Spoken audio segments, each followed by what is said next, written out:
Hello, friends. We are interested in the geography of our views, so please like and write in the comments from which city are you watching us and were there loud stories of betrayal in your city. Perhaps the next story about betrayal will be from your city. And we start.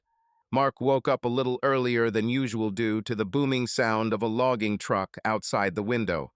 The truck was passing by the quiet street of Victoria, where he and Lana rented a neat one-story house.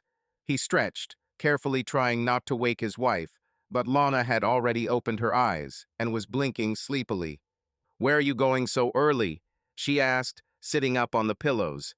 Reddish strands of hair fluttered across her face, and Mark smiled, noticing how cute she was in the morning. To work, as always, Mark stood up and put on a plaid shirt, left on the chair the evening before. "We have a big order waiting for us today. New batch of wood for construction. I'll probably be back late," Lana said, turning over in bed and stretching. "You've been very tired lately. Maybe you can take a couple of days off." "You know, at the sawmill now is not the best time to beg for days off." "Yes, and I like to be busy." He lightly touched her shoulder, feeling the warmth emanating from her. "Everything is fine, but thanks for caring." Lana smiled and yawned, making it clear that the conversation on this topic could be ended. Mark leaned over, kissed her forehead, and went into the bathroom to get ready. By lunchtime, when the shop became especially noisy, Mark's phone vibrated.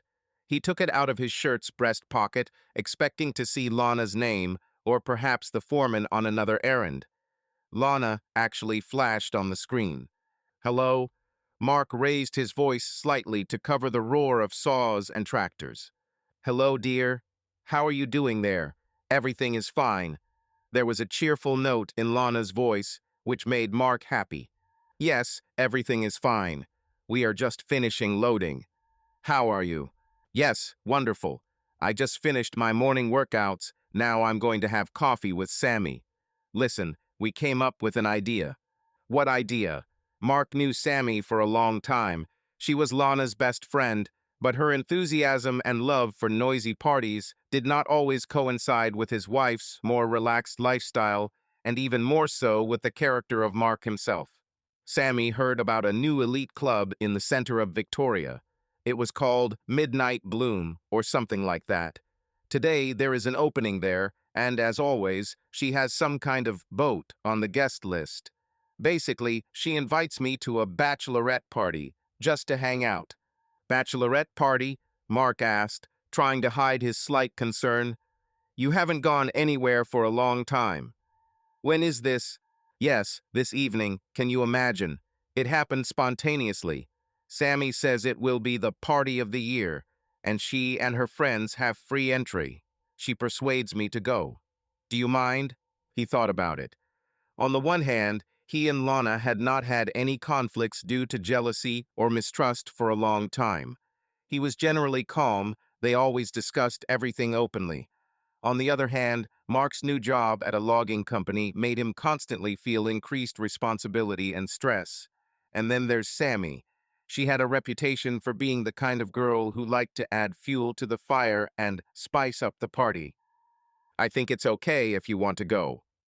"Just be careful," Mark finally said, resigned to the fact that this idea was already firmly lodged in her head. "Will you call me if you need anything?" "Definitely," Lana answered, and there was obvious joy in her voice. "I'll call and tell you everything." "Love you. I love you too." He put the phone in his pocket, trying to switch back to work. However, a vague feeling of anxiety still settled in my chest. Maybe because he had not seen Lana in the atmosphere of loud clubs for a long time, or maybe because he was tired and afraid that he would not be able to quickly come to the rescue if something suddenly happened. But Mark understood that Lana was a reasonable girl. After all, she has known Sammy for a long time and knows how to distinguish between her frivolity and real risks. In the evening, when he returned home, the smell of fresh cardamom and ginger was in the air. Lana was preparing some kind of spicy drink in the kitchen. Mark entered, took off his heavy boots, and knocked on the door frame, attracting attention. "Hey, I'm home." Lana looked out from behind the bar and smiled. "Hello, my lumberjack. Would you like some tea? I decided to make masala tea when I saw the recipe on the internet. With pleasure. It was a crazy day. Mark came up and tiredly sat down on a high stool. How was yours? Great. I conducted my second training session for beginners. One couple came. Can you imagine? They are about 50 years old, but so cheerful. Then two more guys from the baseball team came in. They were stretching. And of course, I chatted with Sammy. You remember our plan for the evening, right? Mark nodded.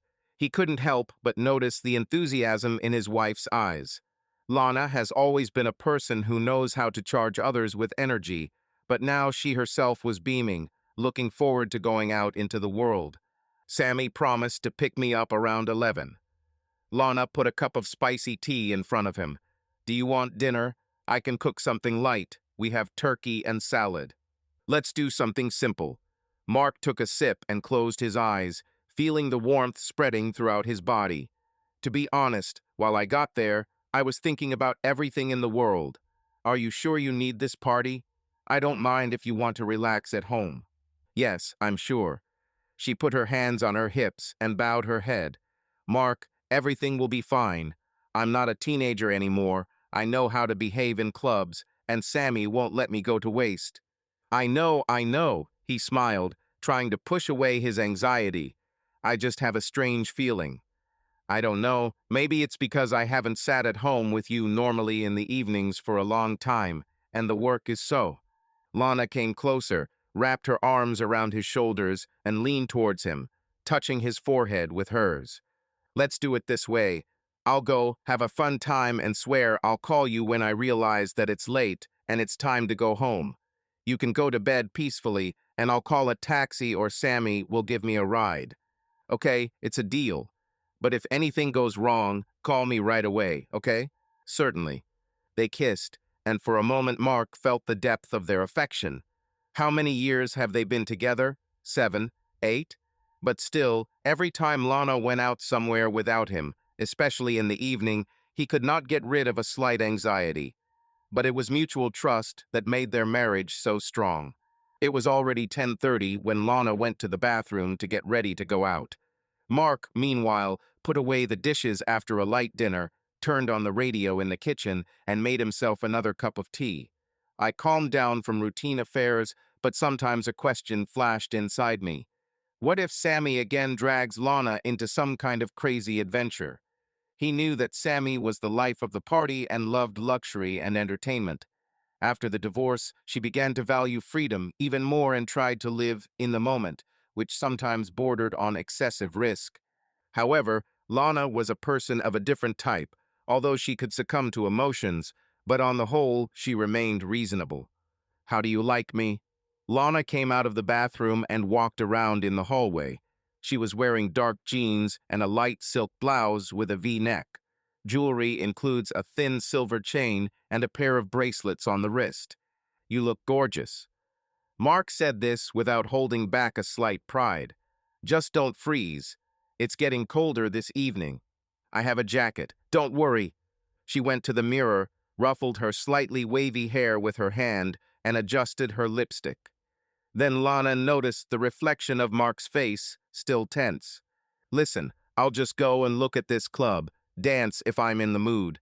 Nothing so grandiose is planned. Yes, I understand. He took a breath and smiled. I'm sorry I reacted this way. I just want you to be safe. Well, the news in recent months. Something happens all the time in different clubs, drunken skirmishes, fights. I know, but I'll be fine, really. Sammy said that she knows a security guard there, and in general, this is an elite place, they keep order there. Mark nodded. At that moment, the doorbell rang. Judging by the short and loud ding, it could only be Sammy, who always appeared in style, like a star on the red carpet. Lana ran to the door and opened it. Sammy stood in the doorway wearing leather trousers and a white tight t-shirt. There was a bag from a famous brand hanging on his shoulder, and some fashionable hairpins glittered in his hair. "Hello, beauty," Sammy exclaimed, looking at Lana with a smile. "You look great. And this is your faithful guard, right?" She winked at Mark, obviously teasing him. Mark smiled politely and nodded. How are you, Sammy? Fabulous. Today promises to be a super night. Don't be bored here, she turned to Lana. We won't be long, will we? Well, 3 or 4 hours maximum, right? We'll see, Lana shrugged. Everything depends on your mood. Maybe we'll stop by for an hour and come back. Certainly. Sammy snorted slyly. Okay, let's go. Otherwise, a friend who promised us VIP entrance is waiting for me. Mark, don't worry. I'll keep an eye on your wife. She smiled, clearly taking advantage of the moment to tease him a little more. Mark watched them both as they walked out the door. He waved to Lana and closed the door. For a minute, there was a feeling of emptiness in the house. They usually watched evening shows together, chatted about little things, and planned the weekend. Now the silence seemed more distinct than ever. He shook his head, as if driving away bad thoughts, and went to the TV to watch the news, maybe to distract himself. No more than an hour passed, but Mark could not bring himself to relax. There was a strange nervousness in my body. He decided to call Josh, his partner and neighbor in the workshop. Sometimes they played poker online or just chatted about sports. But Josh did not answer the call. Perhaps he was busy with his family. Then Mark switched channels in search of something interesting, but the news seemed gloomy. Reports of some kind of robbery, about new political scandals and impending tax reform. Nothing good. Catching himself thinking that he was sitting and staring blankly at the screen, Mark got up and went to the bedroom. There he saw Lana's pajamas left on a chair, neatly folded. The smell of familiar fabric softener only intensified the feeling that the house was getting colder without her. He grinned well. Why is he so worried? They are adults, and Lana has been to clubs more than once, although not too often. He typed a message on his mobile phone. If anything happens, call me. Have a nice time. I love it. And sent it to Lana. The answer did not come immediately. Apparently, the music and bustle did not allow her to hold the phone in her hands. Mark told himself that this was quite normal and decided to take another look at the mail before going to bed. Suddenly, there will be something important for work there. Indeed, in the inbox there was a letter from the boss with another report on Wood. While Mark was printing out the attachments, checking the numbers, reading the orders, almost an hour passed. This distracted him a little. But still, sometimes my gaze glanced at the smartphone lying next to me. No sound, no new notifications. At this time, Lana and Sammy entered Midnight Bloom under the loud rhythm of music and spotlights. Massive doors decorated with mirror inserts let in a diverse audience. Some were in evening dresses, some in short tops, men in expensive suits and guys dressed in sportswear at the bar. Sammy immediately rushed to the guard, whom she obviously knew. Hello, Charles. This is my friend Lana. Sammy smiled with all her teeth. Let us be friends. A rather tall, dark-skinned man in a formal suit nodded and removed the red rope, allowing them into a separately fenced area of the club. Lana felt a slight excitement. She had not been in such places for a long time. Loud music, bass vibrations, colorful lights, all this hit her like a wave of adrenaline. How do you like it? Sammy yelled over the music. Everything is very bright, Lana tried to shout over the roar of the bass. Listen, let's find a place to sit first. They walked past tables at which some people were already sitting with cocktails. Sammy slipped into the free area and sat down on the leather couch, taking Lana with her. At least we managed to get a seat, Sammy nodded at the waiter, who immediately flew up. Girls, what will you drink? He asked with a polite smile. I'd like a margarita, please, Sammy said. What do you want, Lan? Bring me. Just mineral water with lemon, Lana asked with some caution. Mineral water? Sammy pretended to widen her eyes. Well, okay, for a start we can do it this way. I'm driving, Lana shrugged. Yes, I feel good without alcohol. Or were you planning on making me loud today? Well, a little fun definitely couldn't hurt, Sammy shouted, nudging her with her elbow. We'll see, maybe later you'll want a cocktail yourself. The waiter gave the order and disappeared behind the bar.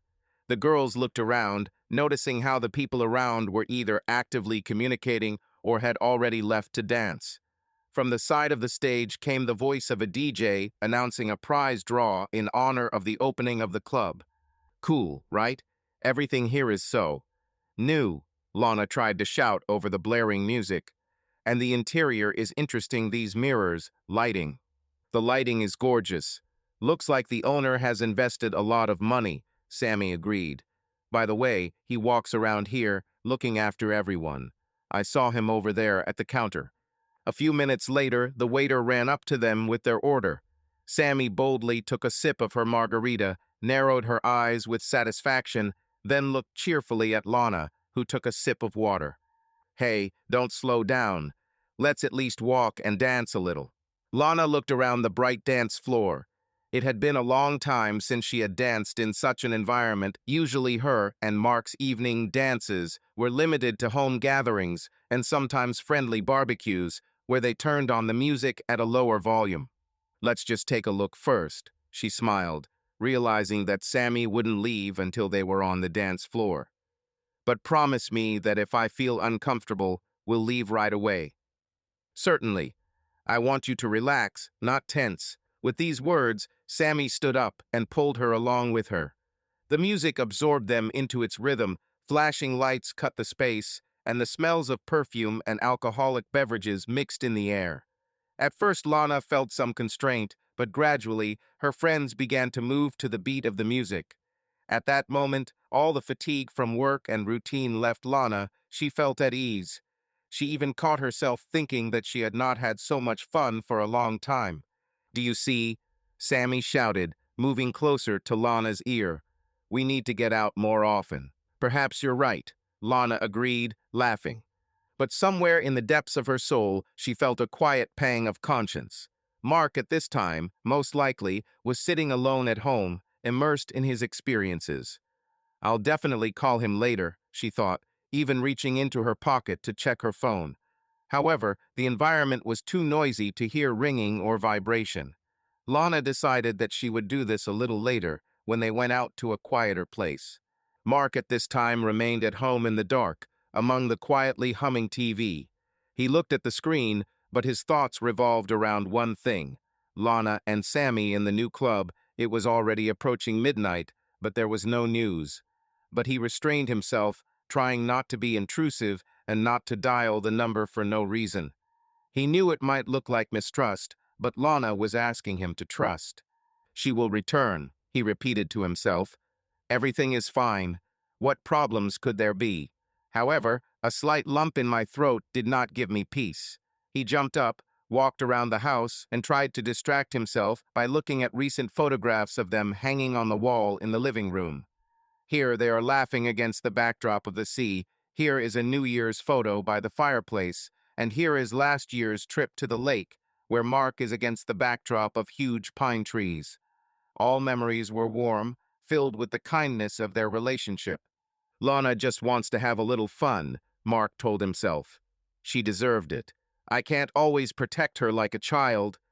And yet, the anxiety did not go away completely. Through the narrow slits of the blinds, Mark noticed a car drive up to the house and briefly shine its headlights on the windows. He ran to the door. Maybe Lana had returned. However, the car drove on without stopping. Then Mark opened the door and went out onto the porch. The evening was cool, there was a damp smell in the air, and the chirping of insects could be heard somewhere. Yellow lanterns illuminated the deserted Victoria Street, and only lonely cars parked at neighboring houses were visible. It was as if the whole city was sleeping. A thought flashed through my head. Shouldn't I go to the center myself to make sure that everything is under control? But this would be too much and would certainly cause Lana's bewilderment. In addition, he had no idea where exactly this club, Midnight Bloom, was located in the new buildings of Victoria. He heard that it was opened in a new quarter, but did not remember the exact address. No, you can't do that, he sighed. You need to trust, otherwise what's the point in all this family life? A few seconds later, he returned to the house, deciding to go to bed after all. But before that, he picked up the phone again and sent a short message. How are you there? Is everything okay? 10 minutes passed, and there was no answer. Probably don't hear in the club. Maybe he'll call back later when he goes outside. Calming himself with this thought, he forced himself to turn off the light and go to the bedroom. Sleep, however, was in no hurry to come. Lying in the dark, Mark listened to the night sounds of his house, the quiet hum of the refrigerator, the subtle sound of the wind. He thought, I hope they are doing well. Tomorrow morning he has to go to work again, which means he has to get up at 6. I need to sleep, he told himself. Otherwise, I'll walk around broken all day. Lana is an adult. She won't do anything stupid. He turned over on his side, closing his eyes. A smiling Lana immediately appeared in her mind's eye, joyful when she learned about her first position as a fitness trainer. Then she hugged Mark, assuring him that now they would have a more stable income, along with his job at the sawmill. We can handle it. We are a team, she said then. And it was true. They went through various minor difficulties, but always found compromises. And now he just had to trust her, because she had never given any reason to doubt her loyalty or her ability to have prudent fun. A slight draft shook the curtains by the window. Somewhere on the street, a cat meowed, and Mark involuntarily shuddered. He reached for his phone to check if there was a new message, but the screen remained blank. Okay, he repeated. I'll try to sleep. She'll probably call when the party's over or come herself. With this thought, he slowly began to fall into a light doze, like a man who realizes that he can do nothing more and is trying to give himself rest. And somewhere out there, in the lights of midnight bloom, loud music was playing, and Lana was dancing with Sammy, enjoying the moment. Lana, still in high spirits from the dancing and loud music, finally got her mouth dry and decided it was time to take a short break. Sammy also looked excited and rather out of breath, dancing vigorously to the DJ's beats and winking at some guys on the dance floor. Let's go sit down, Lana suggested, raising her voice to shout above the electronics hitting her ears. Go ahead, Sammy agreed. Let's just go to the bar. At least we can have a normal chat there. They pushed through the dancing crowd and emerged into a larger part of the club, where a long, backlit bar ran along the wall with mirrored shelves of bottles behind it. Here the noise seemed a little less deafening, although the bass still vibrated in the chest. Hello, beauties. The bartender called loudly to them, noticing that Lana and Sammy had vacated 2 high chairs. What will you drink? I'd like some ice water, please, Lana said. After the dance floor, her mouth felt dry, and to be honest, she didn't plan to drink alcohol today. Sammy smiled slyly and winked at the bartender. I'd like something stronger, but sweet. Make it a surprise, okay? It will be done. The bartender deftly began mixing drinks, throwing ice cubes into the shaker, and the girls, pushing aside the customers sitting next to them with their elbows, took a breath. Everything around shimmered with neon glare, and from the table in the VIP area, located in the back, there was a tobacco aroma. It looked like someone was smoking a hookah. And you seem to have gotten involved, right? Sammy laughed, looking at Lana. I see you're moving well, girlfriend. Yes, I remembered the good old days, Lana smiled, fanning herself with her palm. But I'm already exhausted. How are things going with your security guard friend? Charles, he's here somewhere, keeping order. He has his hands full with work all evening. But it's okay, if anything happens, he's on hand. And thank God, Lana nodded. Listen, it turns out there's a lot of people here, right? Look for yourself. Both young and older, someone there, it seems, is generally over 40 years old. Yeah, it's a motley crowd. A new fashionable club, everyone rushed. The bartender put iced water in front of them and something bright pink in a tall glass for Sammy. She took the first sip and nodded approvingly. Oh, this is perfect. What is it called? A signature cocktail, blooming pink, especially for our guests, the bartender winked. Enjoy.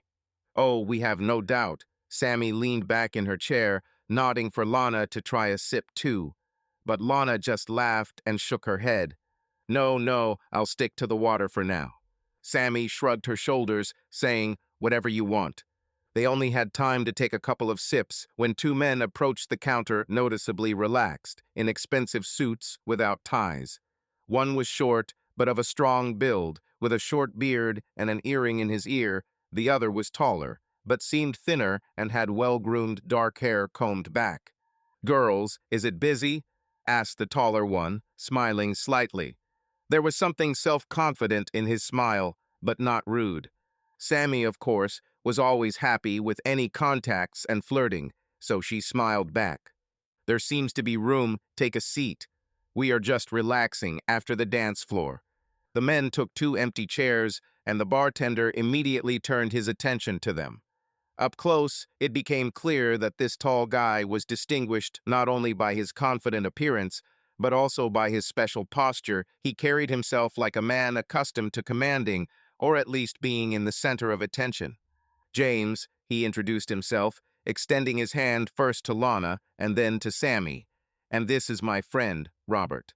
"Lana," she answered a little shyly, because she did not expect strangers to join them. "Sammy," her friend said lightly and almost flirtatiously, shaking hands first. "Nice to meet you," Robert responded, winking at the girls. "I already saw you on the dance floor.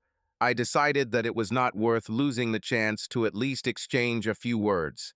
Lana smiled politely, but Sammy spoke right away shamelessly. "Do you come here often, or is this also your first visit?" "Not the first for me," James answered, leaning back against the bar and motioning to the bartender. "I don't exactly hold this club, but, so to speak, I help its owners. Well, I'm doing the VIP zone here. That's why everyone comes to me for a glass," he added with a slight grin. "Wow, seriously?" Sammy raised her eyebrows.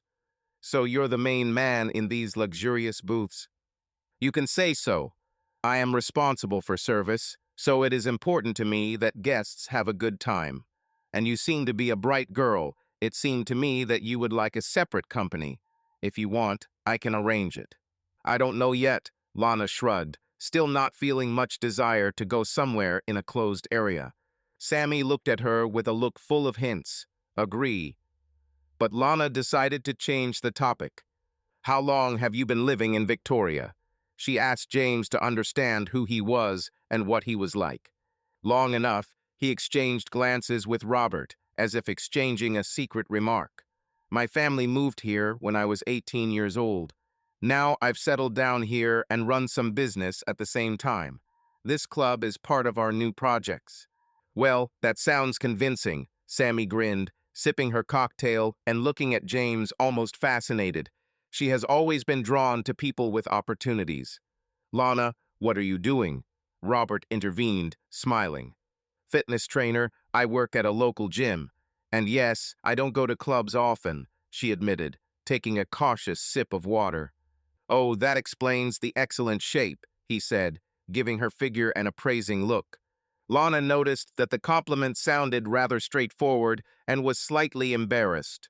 She lowered her eyes and pretended to look at the dance floor, hoping that Sammy would continue the conversation for her. For about 10 minutes, they chatted about all sorts of trifles, music, impressions of the club. Then James and Robert began inviting the girls to join them in the VIP booth to drink something special. Sammy seemed keen on the idea. She had always craved luxury experiences and loved meeting influential people. "Lan, let's go," Sammy exclaimed, getting off her chair. "When will such an opportunity arise again? A person has his own zone here, cool drinks. Even if it's not for long, we'll just have a look, and then you'll decide for yourself whether you want to stay or not." Lana hesitated, but on the other hand, she didn't see anything reprehensible in a simple trip to VIP.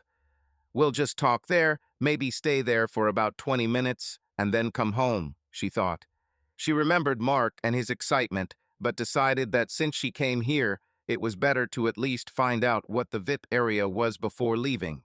"Okay, let's go have a look," Lana finally agreed, so as not to spoil her friend's evening.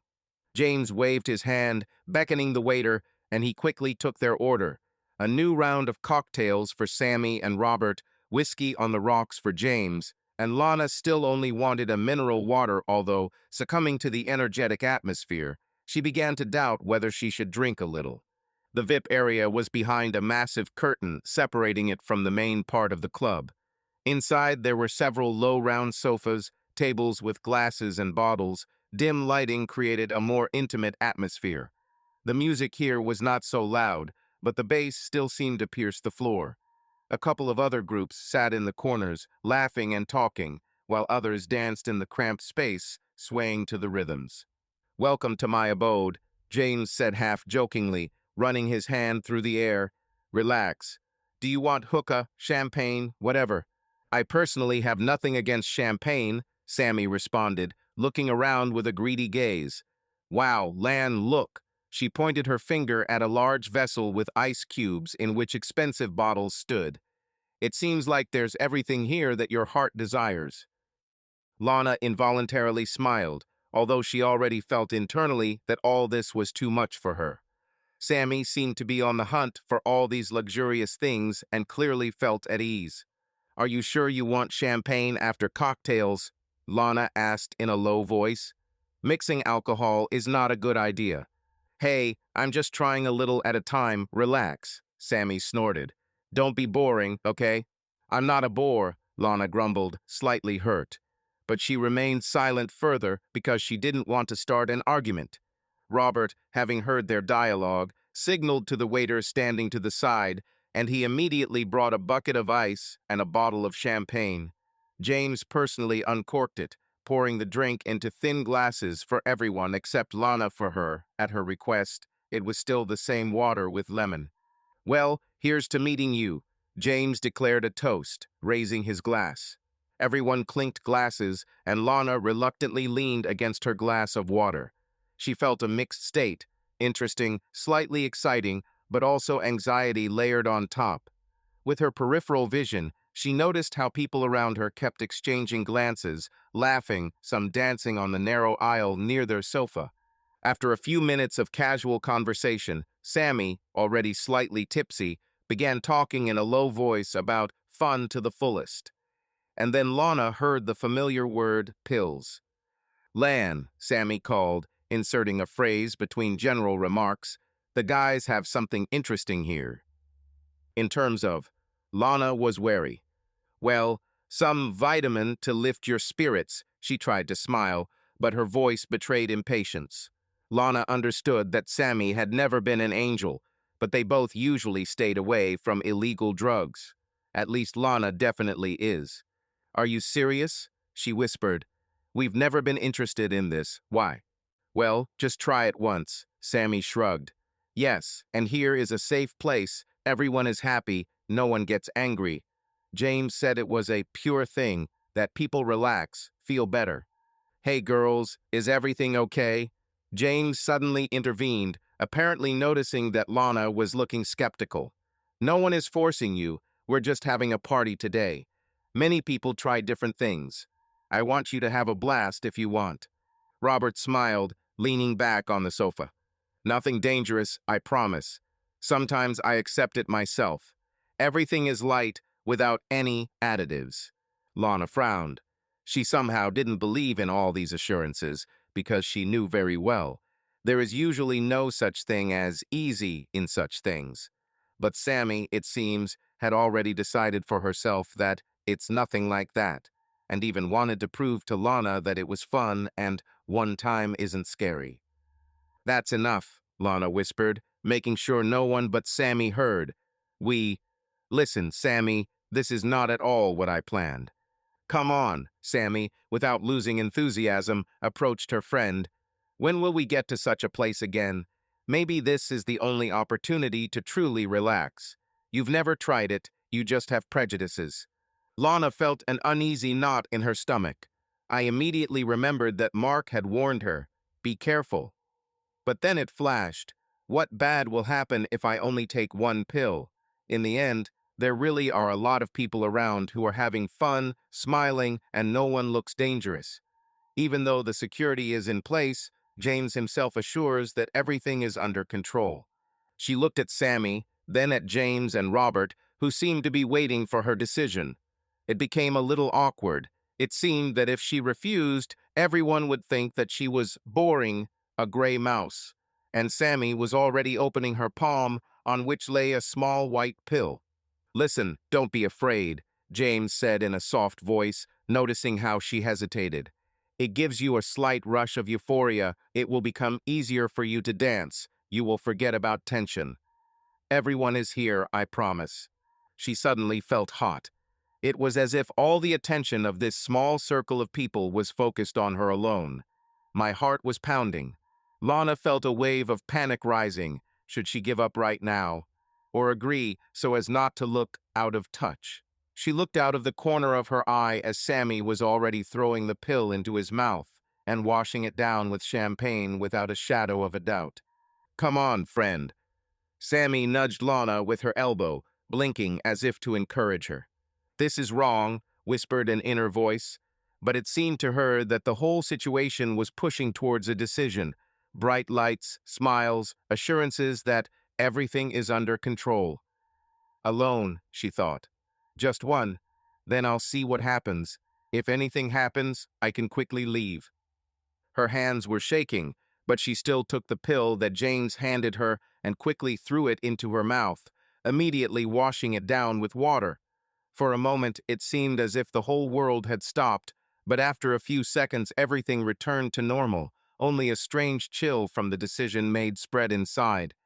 Well done. Sammy took her by the shoulder, giggled, and kissed her on the cheek. You'll like it, I promise. Lana struggled to squeeze out a smile. It seemed that at that moment she went against her own nature, against what she had always considered right. But now it's too late to change anything. The pill was swallowed.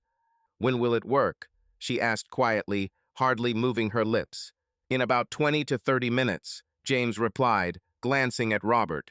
Depends on the body. Don't worry, everything will be fine. We are close. We are close, echoed in her head. She really wanted to call Mark and say, get me out of here. But she understood that she wouldn't dare, it was too embarrassing, and Sammy might be offended. A forced smile played on her lips as Sammy and Robert pulled her back towards the dance floor, as if wanting to speed up the onset of the fun. Come on, girlfriend, let's dance, Sammy winked, emptying her glass of champagne. You need to feel the atmosphere to the fullest. Lana nodded, but walked as if through a slight haze. Here I am, Lana, Mark's wife, a fitness trainer, always on a diet and a healthy lifestyle. It suddenly flashed in my head. And now I'm swallowing some strange rubbish in a club. A dull bass hit my ears, color music illuminated my face. Sammy, laughing, was already doing energetic movements to the new track. Lana sighed and sank into the pulsating rhythm with her, trying not to think about the consequences. That's it, the decision has been made. All that remained was to wait to see what all this would lead to in the coming hours. Lana did not immediately understand how a feeling of slight euphoria was growing in her. Either the music covered her with a wave, or the effect of the pill that she had so imprudently taken under pressure from Sammy, and the new company began to make itself felt. With every minute, the cramped dance floor of the Midnight Bloom Club turned into something fantastic for her. Flashes of light, lasers exploding with colors, a mixture of the smell of alcohol and perfume, everything merged into one kaleidoscope. When the rhythm of the next song became faster, Lana had the feeling that her body was moving on its own, effortlessly, and her breathing was light and carefree, as if she was flying above the floor. Sometimes the faces of strangers appeared nearby, smiles flashed, but then they disappeared into the flickering semi-darkness. Sammy kept hugging Lana by the shoulders, laughing and shouting something in her ear, but Lana only understood fragments of phrases. So cool. You're great. Let's have a blast. Don't think about anything. Lana suddenly noticed that Sammy was disappearing. Apparently, she was carried away by some dancer or acquaintance. She wanted to shout, "Where are you?" But the words were stuck in her throat, and the powerful bass in the speakers would drown out any attempts to call. With incomprehensible anxiety, Lana looked around the hall. Everything around was pulsating. You won't understand whether it flickers momentarily or infinitely. James appeared. Or rather, Lana felt his presence nearby even before she saw him. The tall silhouette approached, leaned towards her ear, and she caught the smell of expensive cologne. "How are you?" he whispered. "Maybe we should sit down." Lana nodded, vaguely realizing that she was increasingly falling into some kind of half-asleep bliss. although her legs continued to move to the rhythm of the music. She obediently followed James, who led her back towards the VIP room. As if in a dream, she felt someone's touch on her arm, on her waist. Somewhere she heard chuckles and snatches of conversation. Perhaps Sammy was nearby. Perhaps not. Lana's consciousness swam and had difficulty keeping clear images. They returned to that very area, behind the curtain, where the music thundered a little quieter, but the sound still rolled in like a wave. Some people were sitting nearby. Lana saw the shine of glasses out of the corner of her eye. Someone was smoking a hookah. James himself pulled Lana closer, lowering her onto the soft sofa. "Drink water, it will help," he said, handing her a glass. "You seem to be getting really excited." Lana took several greedy sips, trying to pull herself together and drive away the strange languor. Her head felt dizzy, and she couldn't concentrate on anything in particular. Suddenly, it seemed to her that a lot of time had already passed, then that only a minute. As James sat down next to her, Lana noticed his hand slowly resting on her knee. "Hey," she squeezed out, trying to move away, but the movement turned out to be somehow sluggish. "Quiet," he whispered, leaning close to his ear. "Everything is fine," still by mutual desire. Lana wasn't sure what exactly she wanted. "My thoughts were confused, and my mouth was dry, despite the water." The temples were knocking to the beat of the music, and it was no longer possible to determine where the sound ended and the roar of one's own heart began. She heard fragments of phrases, perhaps from Robert or from Sammy. Their voices merged into noise, and it was impossible to discern the meaning. "Relax, just breathe," Sammy's voice sounded now, or was it just her imagination? Yes, she wanted it herself. "Everything is fine," someone male answered. Lana felt her eyes getting dark, and the world around her falling into a soft, unclear fog. The last thing she remembered was James's face, slightly blurred, but clearly self-confident.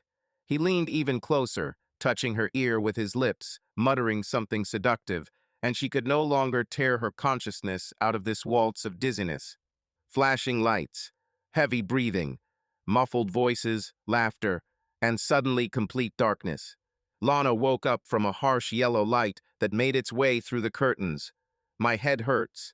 The first thought, "Water, I urgently need water." Nausea rolled up in her throat, as if after the worst hangover of her life, although she remembered that she didn't really drink alcohol. She opened her eyes, and only then did fear cut into her brain. The room is unfamiliar, sky-blue walls and a large bed. The bedspread was crumpled and thrown off at her feet. Her things were scattered on the floor. A top, jeans, a handbag. One shoe was overturned next to a jug of water. The second was lying near the door. Lana's head started pounding harder, as if trying to say, "Look what you've gotten yourself into." "Oh God," she whispered. Her heart sank to her feet. She had no idea where she was. Peering intensely at the surroundings, she noted the large panoramic windows and the view of the street clearly. This was not Sammy's house or a hotel room. It looks more like an apartment in an expensive complex. Clean walls, modern furniture, a jacket can be seen on the next chair. Lana tried to remember how it all ended last night. The noise of the club, dancing, music. Then the VIP room, the pill. She was drawn to sleep. And that's it. Emptiness. It was as if someone had erased several hours of life. A quiet rustle behind her made her flinch. Turning around, she saw a shirtless man lying on the bed nearby. A second passed before Lana realized it was James. Covered with a sheet, he turned on his side, opened his eyes, and looked at her carefully. "Are you awake?" he asked in a sleepy voice and stretched, as if this was the most ordinary morning ritual. What? What's going on here?" Lana was scared when she heard how hoarse her own voice sounded. The larynx was so dry that words barely came out. "Yes, everything is fine," James answered, sitting up on the bed and brushing an unruly strand of hair from his forehead. "The evening was quite stormy. Don't you remember anything?" Lana just shook her head, feeling the panic growing. She realized that she was in a strange house with a strange man, and everything indicated that something intimate had happened between them. At the same time, she completely lost her memories of what exactly happened after the club. How, how did we get here? She began, but her voice broke. When the club started to close, you yourself didn't mind coming to me, James said impressively, as if talking about everyday things. I asked you if everything was okay, if you wanted to continue the evening. You answered, yes, let's go to your place. We got here by taxi. Lana closed her eyes. Theoretically, everything could have been exactly like this, but she didn't remember even half of it. Even if she was in a taxi, she only had a dark spot in her memory. Listen, he leaned forward, looking her straight in the face. We both wanted everything. It was by mutual agreement. There was no pressure, believe me. Well, you were a little under the influence, but just a little, not more than the others. Under the influence, my throat felt a terrible spasm. I didn't understand what I was doing. No need to be so dramatic. James' voice remained calm, almost patronizing. You know, the club, the atmosphere, sometimes people lift their inhibitions. We danced, kissed, everything was passionate. You even joked that this was the best evening of your life. She could not object to this, because the memories were not preserved. But inside everything was rebelling. How could this happen? She, a married woman who loves Mark, suddenly wakes up next to another man, practically naked. A strangled sob involuntarily escaped from his throat. Okay, calm down, James frowned, apparently feeling uncomfortable. I don't want any problems. Everything was by mutual consent. Do you hear? You yourself wanted to come to me. Maybe you just don't remember, but that's your business. Lana felt dizzy and tears came to her eyes. She desperately tried to resurrect at least one clear picture from the night to understand. Had she really agreed, or was she simply being led and not resisting due to the fog from the pill? Can you really call it voluntary consent if she didn't really understand what was happening? I, I need to go home, she whispered. Okay, James shrugged and got out of bed. His body movements were calm, like a man who sees no problem in anything. You can take a shower if you want.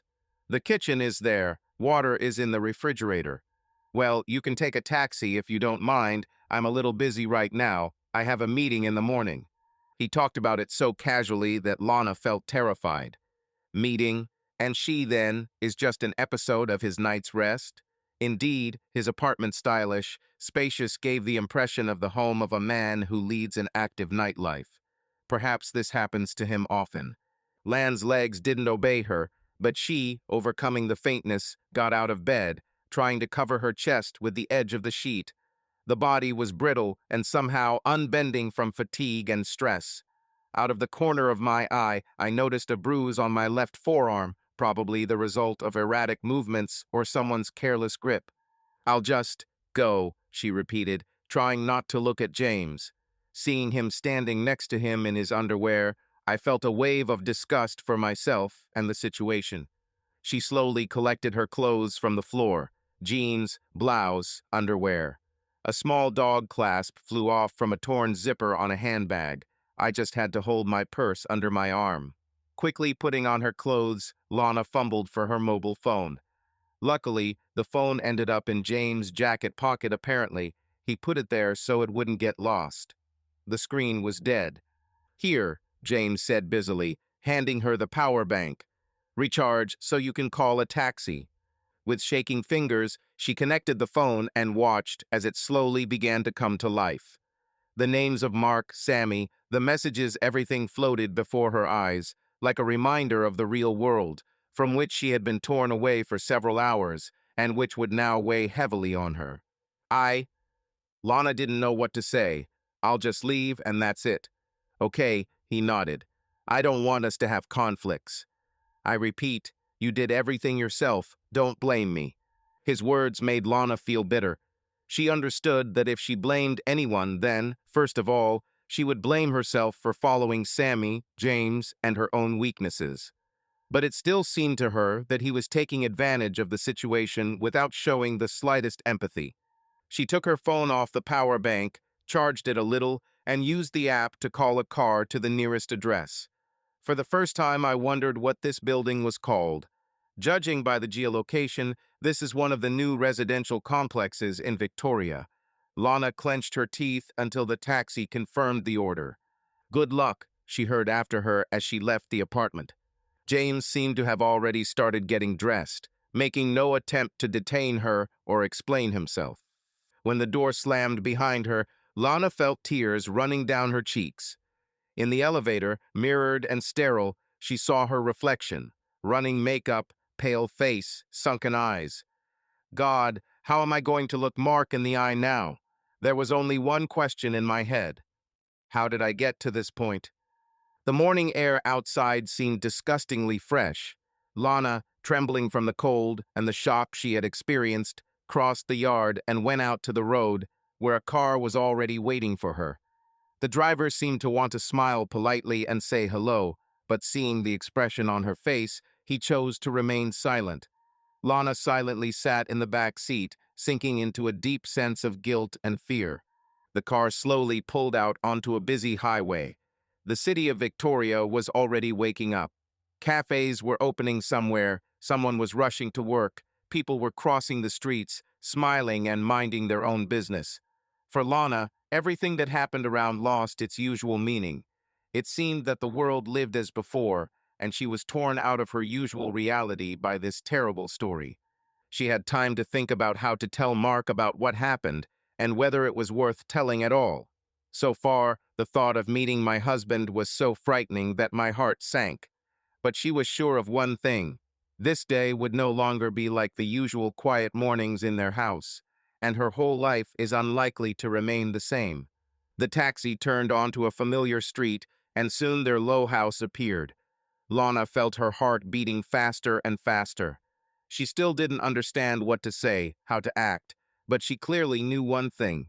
She had to run away, hide, just be away from someone else's apartment, someone else's hands, someone else's voice, James, and the horror that was devouring her from the inside. She mechanically handed the driver the money, and as soon as she got out of the car, she almost ran to the door. Behind me, I heard a taxi driving away. Having unlocked the lock, Lana burst inside. There was silence in the house. Only now, slamming the door behind her, did she allow herself to burst into tears without holding back.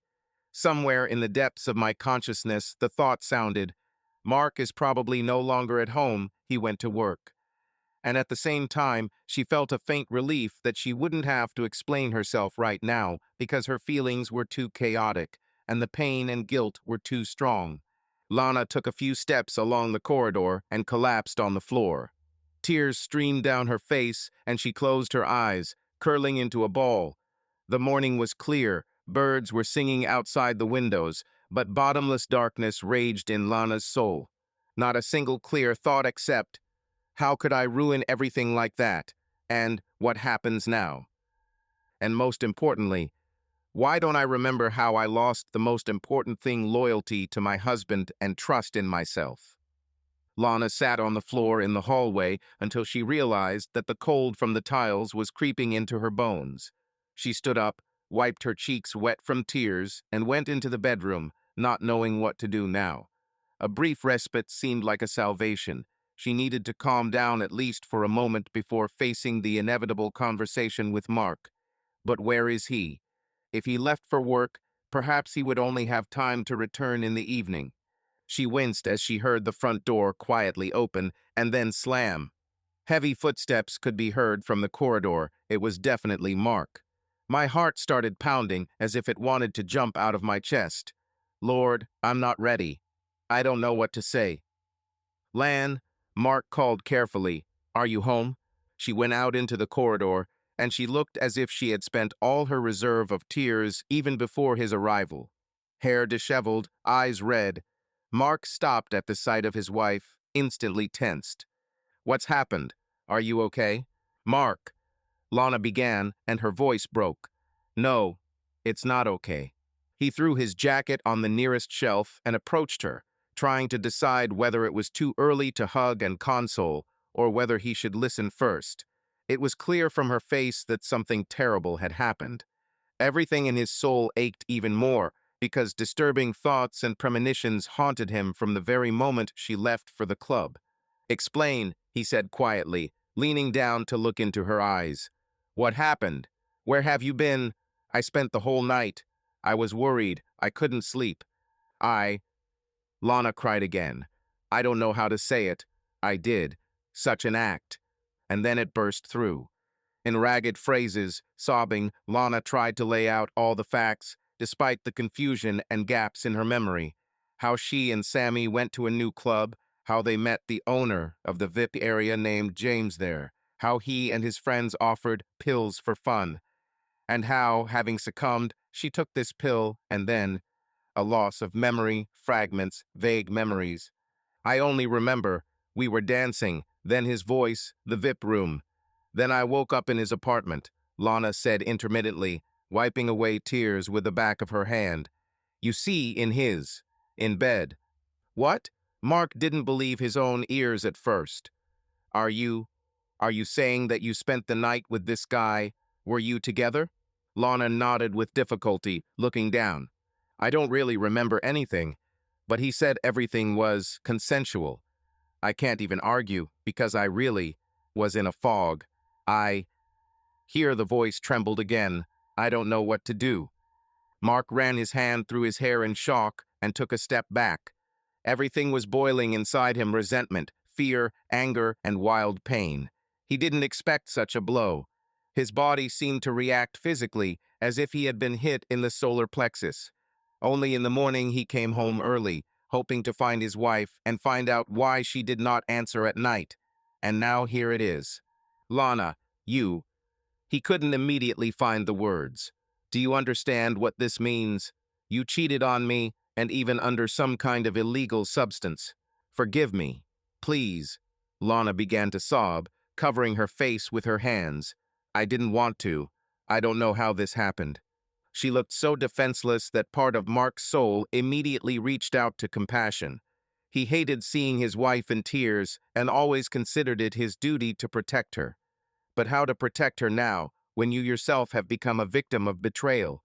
His heart was beating wildly, and his anger was growing, and at the same time he wanted to tear off this veil of suffering from her and hug her to calm her down. Stop, he raised his voice, trying to collect his thoughts. Wait, I don't understand. What pill? Why did you drink it? You were always against this. Did Sammy force you? She didn't force me. She just talked her into it, and I was afraid of looking like a bore. And James said that it was all easy, that everyone does it. Lana took a deep breath. I felt awkward. Everyone was watching, and I did something stupid. Stupidity? Mark exploded. Lana, this is not just stupidity. This is a disaster. You know very well what prohibited substances can do to a person, and you took a risk and endangered everything we have. Mark's words crashed down on her, and she took a staggering step back. It seemed like he was about to break into hysterical screaming or bickering. But instead, Mark fell silent, gasping for breath, looked at his tear-stained wife, and his heart sank. He lowered his head, trying to collect himself. I'm not trying to justify myself, Lana whispered. I know I'm to blame. I just don't really remember how I ended up in his bed. I felt like I wasn't myself. What is he saying? Mark asked tensely. You mentioned that he assures, by mutual consent. Yes, he acted as if everything was normal, as if we were just two adults who decided to sleep together. As if this goes without saying, Lana sobbed again. But I don't feel like I consciously decided this. At these words, Mark clenched his fists until his knuckles turned white. The thought was racing in my head. What if it wasn't so voluntary? What if he took advantage of her condition? But Lana also says that she agreed. However, maybe her consent was under the influence of the drug when she did not give a report. And what now, a criminal case? Or what? He didn't know how to react, because in their family there were absolutely no such situations. An oppressive silence hung in the corridor. Just somewhere outside the window, a car passed, and the brakes squealed. Mark took a deep breath so as not to scream. Lan, I don't know what to do. I trusted you for so long. I love you. And now everything is mixed up for me: anger, resentment. And at the same time, I see how you suffer. I can't just throw you out of the house. But you have the right to be angry, she whispered, clutching the edge of her sweater, as if afraid to fall. I hate myself now. I'm so ashamed. But Mark, believe me, I didn't want this. I didn't consciously commit treason. He reached out his hand and hesitantly touched her shoulder. She flinched, as if expecting a blow rather than a touch. And suddenly he felt that despite the pain, he could not leave her just like that. His wife's tears seemed so sincere and her horror so genuine that his heart trembled. He hugged her carefully, feeling her cling to him in a stream of sobs. Minutes passed as they stood there in the hallway. Lana sobbed, trembling all over. Mark would squeeze her tighter, then suddenly loosen his grip a little, immersed in his thoughts. Finally, he pulled away, looking into her eyes. I can't decide what to do, Lana. In some ways, you were clearly careless. But all this is too similar to the fact that he simply took advantage of your condition. Or, he sighed shakily, or these are excuses. I don't know. I need to make sense of everything. Lana nodded slowly. I understand. I'm ready to accept any reaction you have. I'm scared. I Listen, Mark ran his hands through her hair, trying to calm both her and himself at least a little. Let's do this. You'll put yourself in order now. I'll make you some tea or coffee, and we'll talk calmly again. I need to ask you questions, even if they are unpleasant. You might have to talk to Sammy, too. I want to hear her version, too. Okay, she whispered like a guilty child. He gently released her from his embrace, and Lana went to the bathroom. Her steps were heavy, as if she was hobbling after a serious injury, and Mark walked into the kitchen, leaning on the table so as not to fall. He himself needed to pull himself together. Now he couldn't just shout and wave his arms. This is too serious to lose your head in emotions. With a deep sigh, he put the kettle on. His eyes involuntarily began to water. He struggled with a rolling bitterness, the memories of trust that had always connected him and Lana. Is it so easy to ruin everything with one nightly mistake, even a very terrible one? But what if she really was the victim? Or was she not a victim, but simply high? Perhaps all this is more complicated than it seems, pounded in my head. He remembered how he periodically watched the news about how girls after clubs turned out to be out of their minds, and then some dirty details were revealed. Has such a story really come knocking on their quiet family life? Trying to stop trembling, he pulled out 2 mugs, threw tea bags into them, and went to the window. From the window one could see the tops of the trees and a street lamp that did not go out even in the morning. Beneath all this tranquil scenery lay the realization that their peaceful family life had just been shaken to its core. Mark. Lana returned quietly, with damp hair. She splashed cold water on her face, trying to somehow sober up from the shock. I'm ready to talk if you want. Sit down, he pointed to a chair at the table. Let's talk frankly. Tell me everything you remember, from the very beginning until the moment you woke up with him. Perhaps the details will help to understand whether there was at least some conscious consent there. Lana sat down, looking at the floor. Her fingers fiddled with the edge of her sleeve. Sammy and I went to the club, had a few drinks.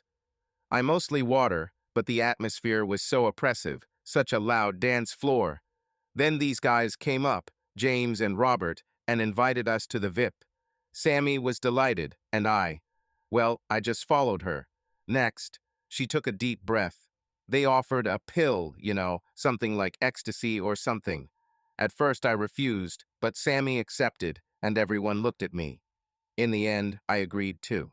Mark closed his eyes, pursing his lips. It was painful for him to listen, but he forced himself. And further. First we danced. I felt a pleasant warmth in my body, music, euphoria. Lana barely uttered the words, as if she was ashamed to utter these confessions. Everything seemed so bright, beautiful. I lost track of time. At some point, Sammy was lost from sight, and James came up to me. He told me to sit down and gave me some water. Then, everything was in a fog. Snatches of voices, but nothing concrete. I barely remember that he whispered something to me. Then darkness. She took a deep breath and looked up at her husband, her eyes full of tears. And when I woke up, it was already dawn. I was with him. In bed, he said everything happened consensually, and that I was just tipsy. But I can't remember. I know that sober me, normal me, cannot be forced to change like this, unless I was subordinate to his will or under the influence of this pill. Mark looked into her eyes carefully. He saw how hard it was for her and had no doubt that she really wasn't lying. But the question remained, can she really be held responsible for actions she doesn't remember? And is it possible to talk about consent here? It's like, he muttered, it's like he took advantage of a situation where you weren't yourself. I think so too. Lana sobbed and clenched a paper napkin into her fist. But prohibited substances do not completely relieve responsibility. I took the risk myself. I took the pill myself. My head is spinning, Mark. I'm hurt, ashamed, and scared. I'm afraid that I ruined our lives. Life is ruined if we decide it ourselves, he answered after a short pause. Maybe we need to understand what really happened. Have you talked to Sammy? What did she see? I didn't have time. She stayed there. I don't know when she left. I immediately ran away from James' apartment, came home. Lana shook her head. I told you everything first. Mark sighed heavily, looking at the mugs in which the tea had already been brewed. Then maybe we should call her. Let her tell you what she remembers. After all, if she saw how you were very drunk or how James behaved, this might clarify the situation. Lana was silent. It was hard for her to imagine how she would now dial her friend's number and accuse her of something. But it's true. Sammy is also responsible for what happened. She could have prevented this nightmare if she had not been busy with her entertainment. Okay, Lana finally squeezed out. I'll call her later. All right. Mark carefully pushed the mug of tea to her and sat down on the chair opposite. Now the moment came when he himself was forced to decide something. Tormented by a mixture of rage and pity, he took her hand heavily, almost fatherly. I don't know how to live further, but I know that leaving you now, when you are already on the edge, is not an option. You see, I want to throw something, howl in pain. But you are my wife. I love you, damn it. And if you say that you don't remember and didn't want it, and were under the influence of a substance, I'm ready to believe it. We have to figure it out somehow. This is not a simple betrayal. It is more like a breach of trust in which you yourself were the victim. I just can't immediately erase your mistake because you did it yourself. Lana listened, and tears rolled down her cheeks one after another. I'm sorry, she whispered in a trembling voice. I didn't mean to hurt you. It hurts, he said harshly, but it hurts me even more to see how you suffer and how we were all dragged into this damn situation. He released her hand and clutched his face in his hands. There was silence in the kitchen for several long seconds, broken only by the ticking of the old clock on the wall. Let's do this, Mark finally said, trying to speak evenly. We'll think together about what to do next. We need to find out from Sammy everything she knows. And then, perhaps, it's worth dealing with that same James. See if there was a crime there. If he really pumps up girls and takes advantage of them, this cannot be left. But I'm so shy, I'm scared, Lana sobbed. Everyone will think that it's my fault. And it's really my fault. I took that damn pill. Yes, but consent given in a state where you don't understand is not consent, Mark answered harshly. This is lawlessness, and he understands it perfectly well. This is probably why he says that everything is fine, so that no one will touch him. Mark's words made Lana shudder. Too many emotions in one conversation. It would seem that she just wanted to confess to her husband and ask for his forgiveness. But they face a whole bunch of problems, moral, legal, personal. She was ready to do anything to get Mark's old life and love back, but her mind told her that nothing would be solved in one day or one conversation. Okay, she managed. I am ready to do as you say. If necessary, we will talk to the police if we decide that he is a criminal. But let's find out everything for sure first. Mark smiled bitterly. I'm not sure myself that it's right to immediately run to the police. But I want to understand what really happened. If he really deliberately slipped you something stronger than a harmless, fun pill, that's a different matter. Lana just nodded, feeling a wave of exhaustion wash over her. Tears, fear, guilt, everything was mixed up. But through this veil, she saw that Mark still did not turn away. Even if he is torn between anger and sympathy, he remains close for now. And this was her only ray of hope. They finished their cooled tea almost silently. Then Mark touched her hand and said quietly, "Okay, I'll take the day off today. I need to stay with you and put my thoughts in order." "Sorry," Lana muttered again, leaning over to hide her face on his shoulder. I, I don't know if I can forgive everything, but I'll try to understand," he said quietly, hugging her shoulders. "I love you too much to leave you now, but it hurts me a lot.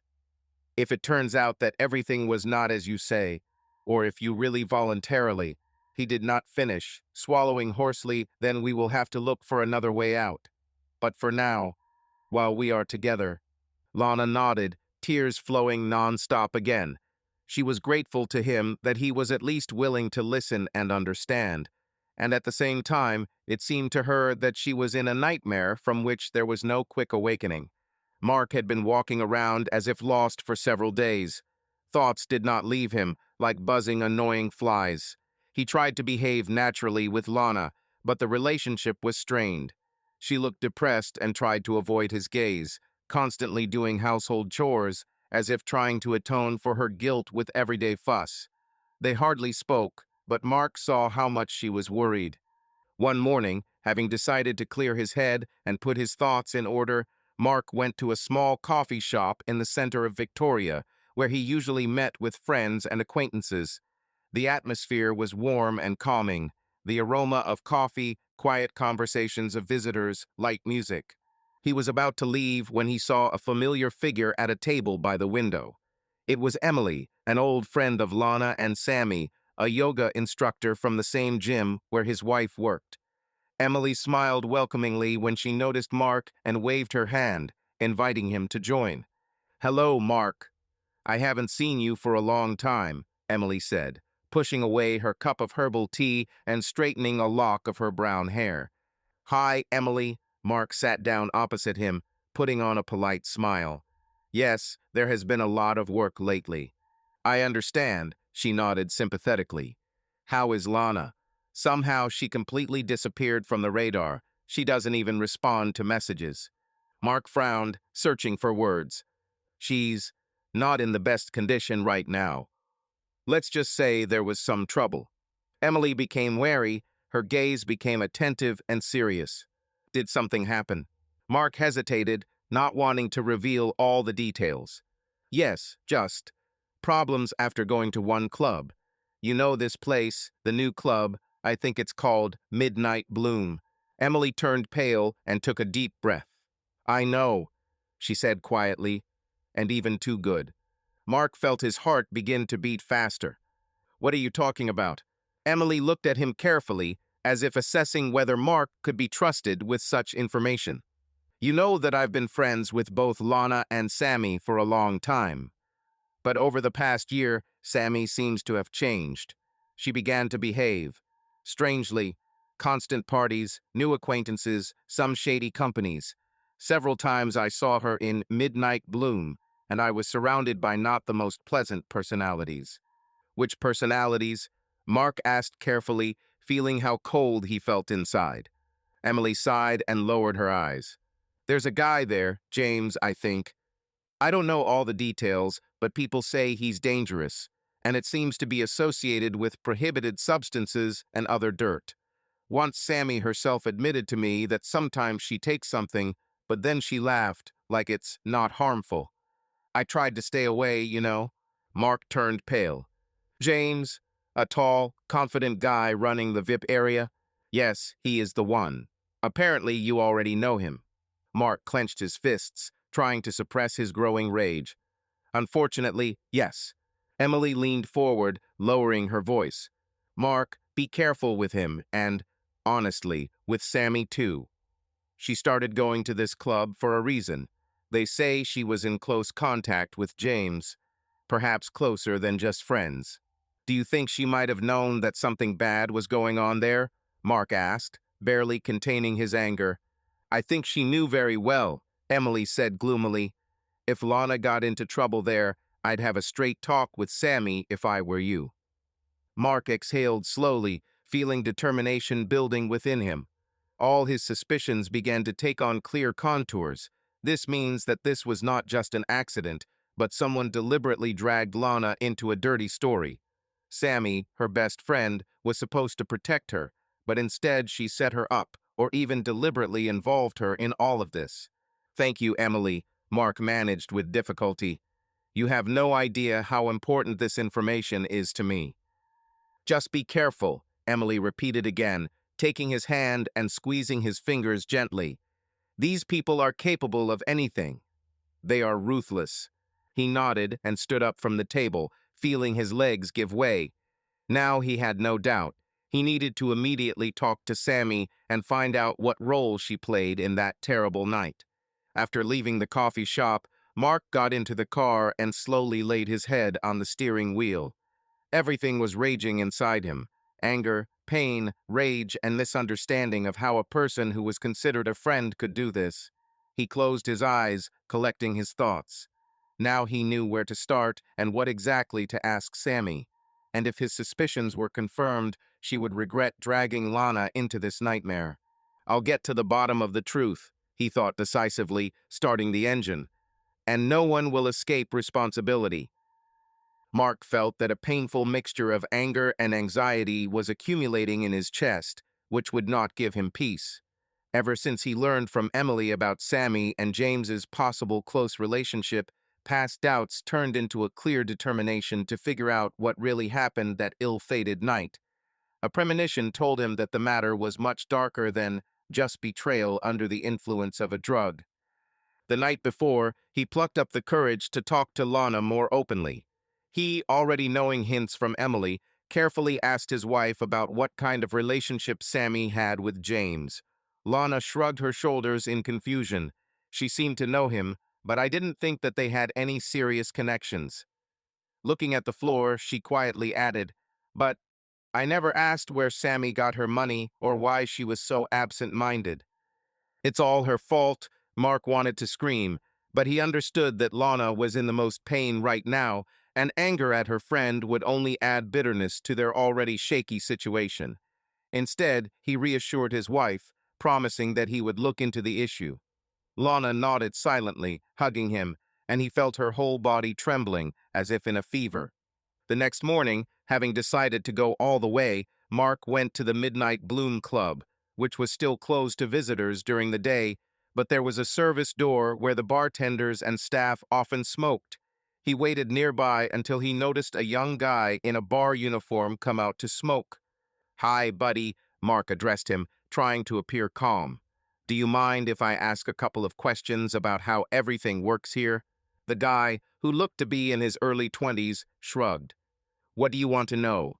"I'm just a bartender. We have a day off now. The club opens in the evening." Mark nodded, trying to look friendly. "I understand, it's just. My wife was here recently and something went wrong. I'm trying to figure it out." The bartender frowned, apparently fearing problems. "Did it go wrong? In terms of—" Mark didn't want to post the whole story right away, but he understood that he needed to grab hold of at least some information.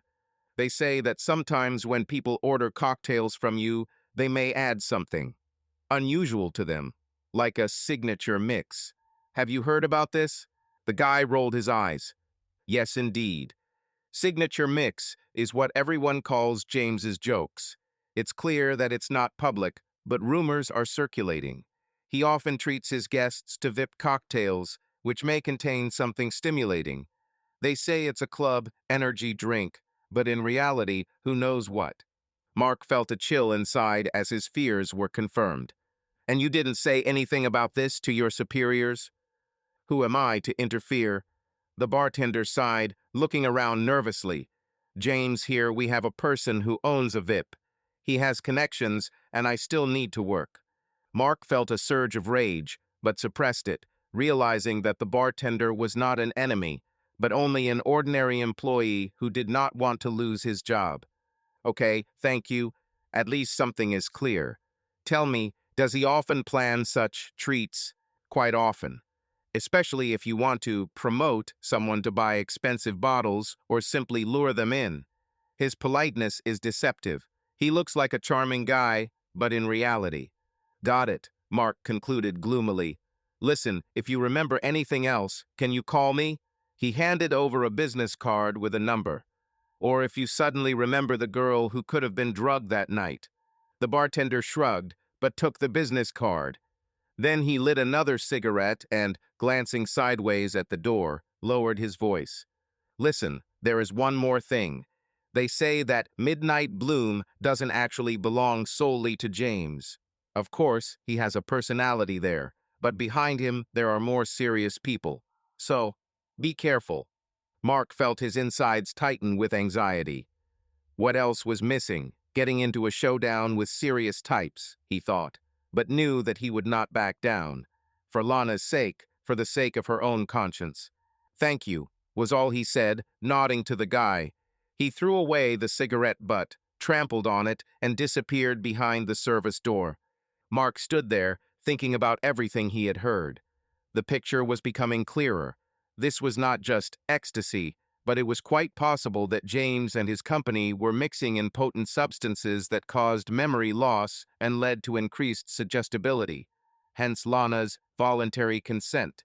But now the main question remained, was Sammy involved in all of this? While he was thinking, his mobile phone vibrated. Lana sent a message. How are you? When will you be back? I'm worried. Mark, having read it, clenched his teeth. He understood how hard it was for her and did not want to scare her with details. In response, he wrote, "Everything is fine, I'll be there soon," and set off for the car.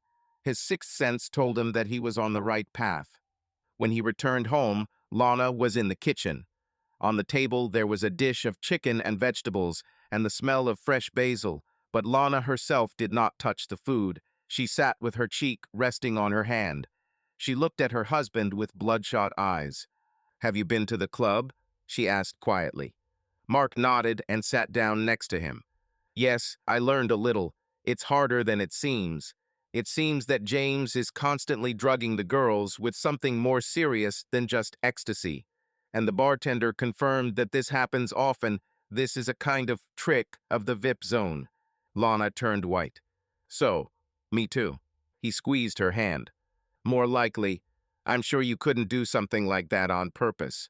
This bastard used you."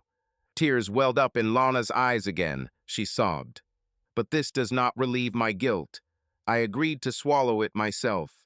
I went there myself." "You didn't know what was there," Mark objected, stuttering between anger and sympathy. "We'll find out exactly how it all happened." At that moment, Lana's phone rang. Looking at the screen, she frowned. "Sammy?" Mark instantly tensed. "Take it. Talk to her. Maybe we'll find out what she says." Lana pressed the receive button, and her friend's weak voice was heard in the speaker. "Hello. We need to talk." "Yes, we must," Lana responded bitterly. "Where have you been?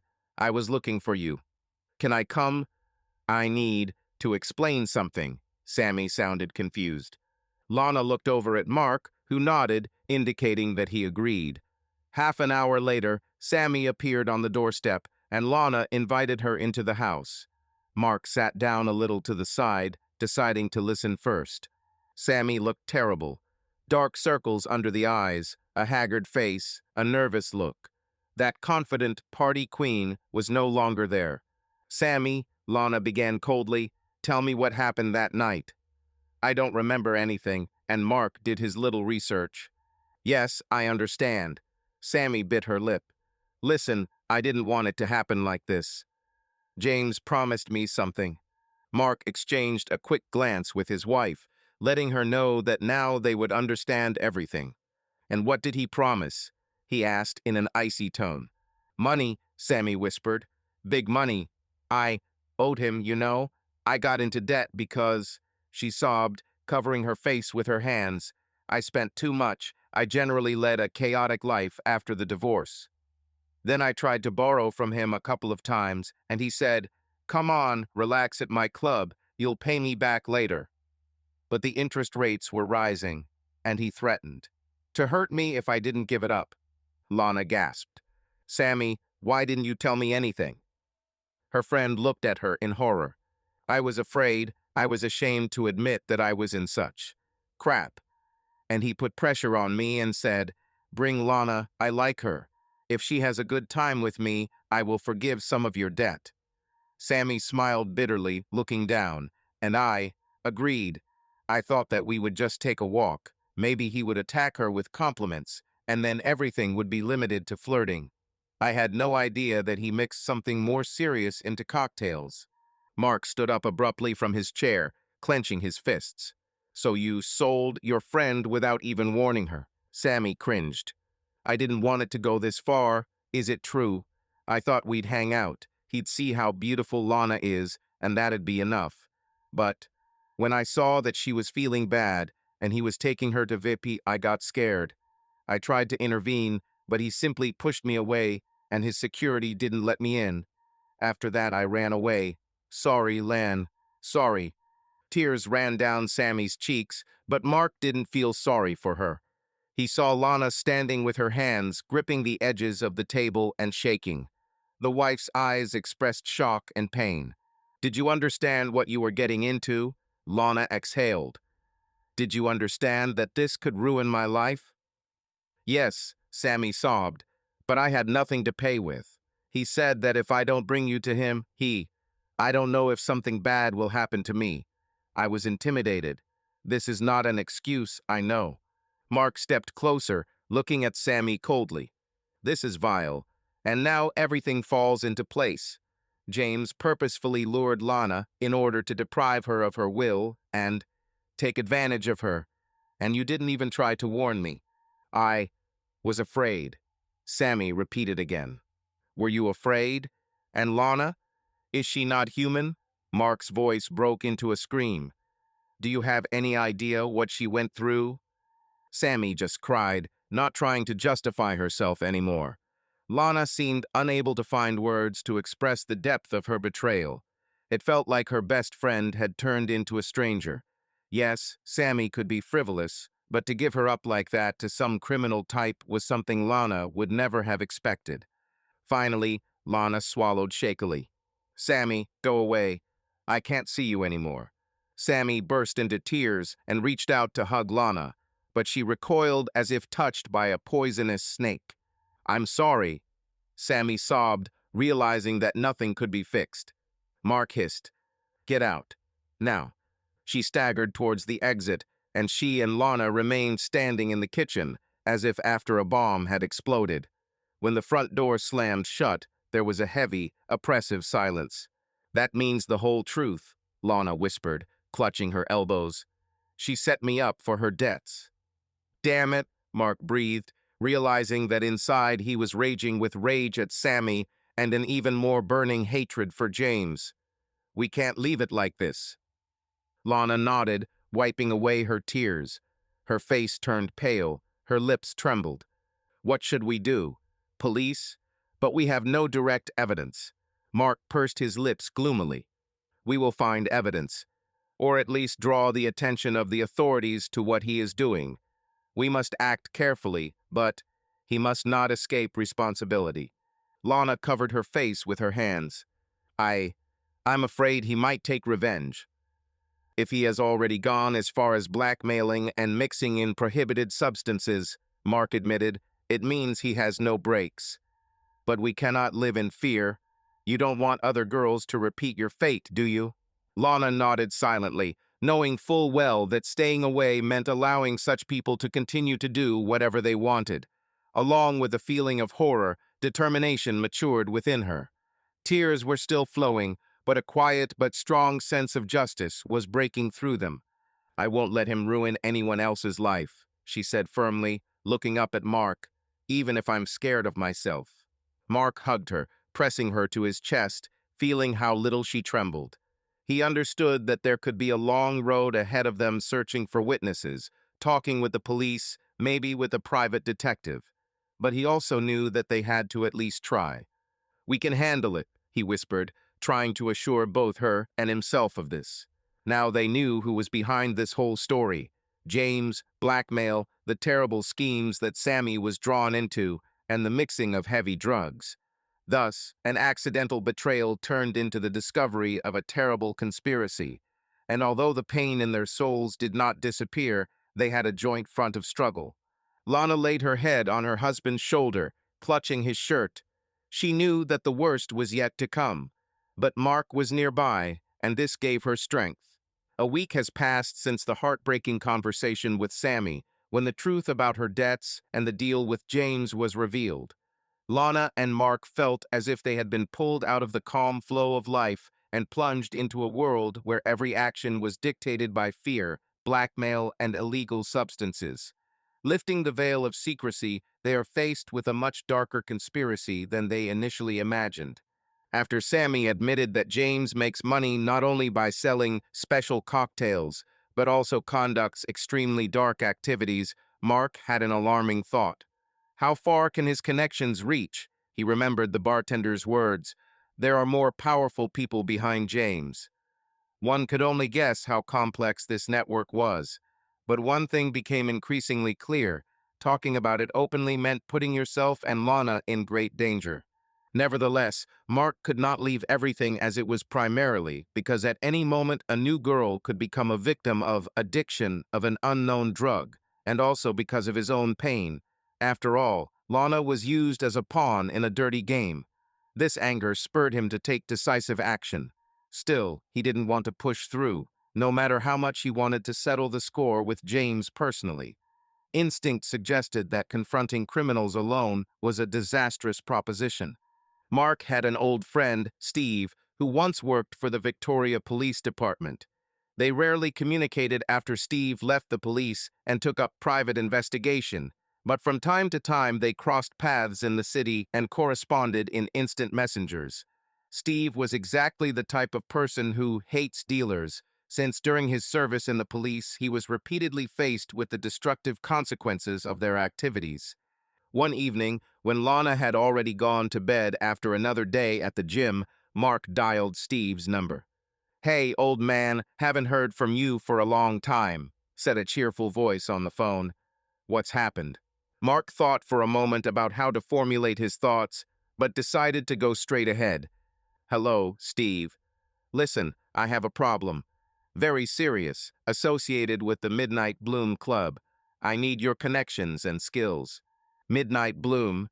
It was clear from Steve's voice that he was tense. "Yes, I heard something about this club. They say that not the most pleasant things happen there in the VIP zone. Are you in trouble?" Mark realized that "in trouble" was the right word, but he decided to immediately make it clear that the matter was not with him personally, but with his wife. "Let's just say that my wife was the victim of one unpleasant scheme. They added a pill to her, and—" Mark swallowed. It was still hard to pronounce what had happened. It turned into a tragedy for her. "I understand." Steve fell silent for a second, apparently giving his friend time to collect himself. "Tell me more. Where and how did this happen?" Mark briefly outlined the situation, without going into intimate details, but outlined that Lana was actually sold, and a certain James was directly involved, who, apparently, runs a VIP area there, is involved in money laundering, blackmails, and does not disdain heavy substances. "And here's what else," Mark added, frowning. "Apparently, he has connections at the top. Perhaps in the police or among influential people in Victoria whom he seems to be blackmailing. We are talking about compromising evidence, about dirty methods. This is not just a dealer." Steve didn't answer right away, and Mark imagined the former policeman sitting with a cigarette, thinking about a difficult task. "Listen, I've heard about such schemes. Influential people are lured into closed rooms, treated to special cocktails, then filmed or find other ways to compromise them. Then they start blackmailing." "Yes, that's exactly what scares me," Mark admitted. "If I loudly raise the topic in public now, he might throw out slander against Lana or even me." Will he make us out to be enemies of society or start a rumor that we ourselves were selling prohibited substances? The devil knows. People like him probably have leverage. Steve nodded. Understand. Therefore, going straight to the official police is probably bad. Jane's friends may be there, but we cannot retreat, otherwise these scoundrels will continue to poison and maim people. Exactly. Mark sighed. That's why I'm calling you. You are involved in investigations, even if unofficially. Yes, I run a private practice, as you know. Sometimes I collaborate with guys from the neighboring district, but there are little things there: adultery, corporate theft. Here the case seems to be more serious. Steve hesitated. Listen, Mark, I'll take it, but I warn you right away, it is dangerous and may take time. You have to be prepared for dirty methods on their part. I understand, Mark agreed, feeling both bitterness and relief rising in his soul. Let's meet tomorrow and discuss everything in person. Is there room? Come to my office. I rent a couple of rooms in a small building, a former police station on the outskirts.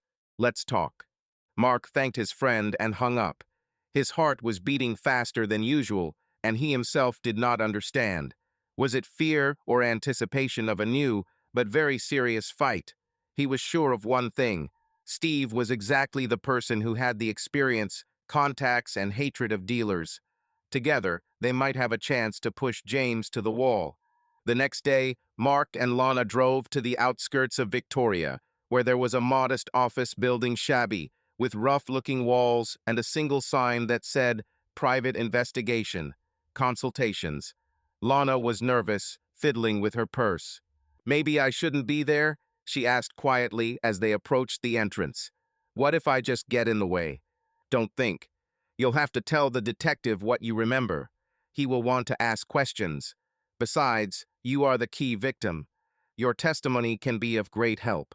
She nodded, although her eyes showed fear. A minute later, they climbed the creaky stairs and entered a modest reception area, where Steve was already waiting for them. He looked like a man of about 40, wiry, with graying hair at the temples and the look of a man who had been through a lot. When he saw Mark, he smiled, but the smile disappeared as soon as he looked at Lana. Nice to meet you, Lana, he said calmly and invited them into the office. Sorry that I have to talk about such unpleasant things. Everything here was modest. A table, a laptop, simple furniture, a couple of posters with notes and old police photographs on the walls. When they sat down, Steve took out a notepad and, turning on the small digital voice recorder, asked Lana to tell her story again. Lana, trying not to go into intimate details, nevertheless described how her friend Sammy persuaded her to go to the club, and there was James, a pill, and a complete loss of control. And after that, she concluded, biting her lip, I woke up in his bed. He, assured that everything was by mutual consent, but I don't remember. Steve nodded gloomily, making notes. And no one saw him take you away? Lana shrugged. Sammy admitted that she saw it at the beginning, but when I was already poorly thinking, she was pushed away, and she ran away. Nobody else helped me. Apparently, by that time everyone was under the influence of the music and was having fun themselves. So, Steve clicked his pen, that means there is a witness, even if he is involved in this scam. You need to talk to her. Perhaps I will treat her testimony with caution, but it may give something. Moreover, as you say, she admitted that she sold you for the sake of debts. He looked at Mark, who nodded briefly. Mark added, Sammy is now out of sight. Lana doesn't want to call her, and in general, after such a betrayal, they practically stopped communicating. I understand, Steve nodded, but if you have to, you have to. I hope she will agree to at least anonymous testimony. As for James, he got up from the table and went to the shelf with folders. He rummaged through one of them and pulled out a modest newspaper clipping. He glanced at it and passed it on to Mark. Well, recently there were rumors about his involvement in the leaking of incriminating evidence on several politicians in the city. Some elite clubs appeared there, but then the matter was hushed up. Mark, read the clipping. Unnamed sources claim that a group of young businessmen are blackmailing influential people using recordings from cameras in private rooms. No specific names or facts. Everything is at the level of gossip. If it's them, Mark said thoughtfully, then it becomes clear why James is so confident in his impunity. Exactly. Steve frowned. Most likely, there is not only blackmail, prohibited substances, prostitution, money laundering. Perhaps this James is just a showcase for an entire network. Doesn't that scare you? Mark and Lana looked at each other. He took her hand, realizing that she was now again on the edge. It's scary, but we can't just leave it like that. Then we'll act carefully, Steve said. My idea. We will try to collect evidence, video recordings, testimonies of other victims, anything that would indicate James's involvement in coercion, sex, or at least trafficking in illegal substances. If you can reach higher patrons, so much the better. But it's too early to lay all this out to the police. We must first strengthen the base. Otherwise, they will put out the case, and our mouths may be shut. Lana squeezed Mark's hand tighter. What will happen if we are discovered? Steve looked at her intently. We must act in such a way that no one guesses. Keep your head down. Collect evidence, and only when you have a sufficient bomb in your hands, deliver it to the right place. It is advisable to have media that you can trust, or better yet, several at once, so that no one has time to hide the ends. But this could cause a resonance, Mark noted. This is exactly what we want. There was a twinkle in Steve's eyes, familiar to a former police officer eager to punish criminals. Resonance is our shield. The louder the scandal, the more difficult it is to cover your tracks. I encountered something similar when I worked in management, and I found the only way, publicity. Okay, Lana said quietly, straightening up. Then I agree to cooperate. If you need to act as a witness, I am ready. True, I remember very little, but maybe this will give something. Steve furrowed his eyebrows. Are you sure you can? It's a heavy burden to make your story public. Her face showed pain, but she nodded. Yes, if I chicken out, they will continue. Me alone is enough. Mark sighed bitterly, smiling at his wife. I'll be there, Lan. We are together. Steve turned off the recorder and said, Okay, so the plan is this. I start searching for evidence, connecting my familiar channels. Maybe I can find out who is willing to talk inside the Midnight Bloom Club. Do you, Mark, have a contact for the bartender? Steve remembered that Mark mentioned the conversation with the employee. Yes, there is, Mark confirmed. I'll give you his number. He may not want to communicate, but we can try. Great, Steve wrote in his notebook. I will connect those I trust. For now, you need to be extremely careful. Don't go to the club openly, don't show off, don't call Sammy or anyone from James' entourage again, so that he doesn't get suspicious. Mark felt anxiety mixing with determination inside him. The prospect of playing spy was frightening, but also gave hope of punishing James and his company. Thanks, Steve, Mark said, standing up. We will wait for your instructions. Hang in there, guys. It's dangerous, but I'll try to do it quietly. Lana said goodbye to the detective and followed Mark out of the office. They were silent until they got into the car. Only when Mark started the engine did she ask in a choked voice, Do you think we can do it? I really hope so, he replied, touching her hand. Steve is a good person. If anyone can squeeze the dealers, it will be him. The next few days passed in nervous anticipation.